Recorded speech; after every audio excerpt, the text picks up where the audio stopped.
അടുത്തിടെ ഞാൻ ഇൻസ്റ്റയിൽ കണ്ട ഒരു റീലാണ് കേട്ടോ ഞാൻ ഇവിടെ ഷെയർ ചെയ്യുന്നത്. അതായത് ഒരു ക്ലാസ്സിലേക്ക് ഒരു സാറ് ഒരു ബോളുമായിട്ട് വരികയാണ്.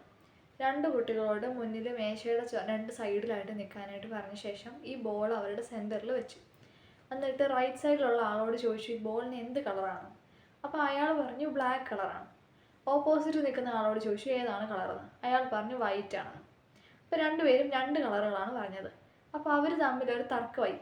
ആദ്യം പറഞ്ഞ ബ്ലാക്ക് എന്ന് പറഞ്ഞ വ്യക്തി മറ്റേ ആളെ കളിയാക്കിക്കൊണ്ട് നിനക്കെന്താ കണ്ണ് കാണത്തില്ലേ, ഇത് സൈഡ് ബ്ലാക്കാണ്, ഇത് ബ്ലാക്ക് ബോളാണ്, തനിക്കെന്താ കാണാൻ പറ്റാത്ത, ഇങ്ങനെ പറഞ്ഞ് അയാളെ കളിയാക്കുന്നു. സാർ അന്നേരം ഇവരോട് ഒന്നും തന്നെ പറയുന്നില്ല.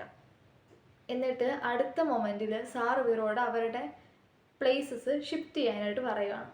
അപ്പം റൈറ്റ് സൈഡിൽ നിന്ന ആൾ ലെഫ്റ്റ് സൈഡിൽ വന്ന് നോക്കിയപ്പോഴത്തേക്കും ബോളിൻ്റെ കളർ എന്താണെന്ന് ചോദിച്ചു. വൈറ്റ് ആണെന്ന് പറഞ്ഞു. മറ്റേ ആളോട് ചോദിച്ചപ്പം അയാൾ റൈറ്റ് സൈഡിൽ നിന്നിട്ട് പറഞ്ഞു ഈ ബോളിൻ്റെ കളറ് ബ്ലാക്ക് ആണെന്ന്. അപ്പം രണ്ട് പേർക്കും രണ്ട് കളറാണ്. അപ്പം അവിടെയാണ് ആ സ്റ്റോറിയുടെ മോറൽ വരുന്നത്. അതായത് ബോളിന് രണ്ട് സൈഡിലും രണ്ട് കളറായിരുന്നു കൊടുത്തിരുന്നത്.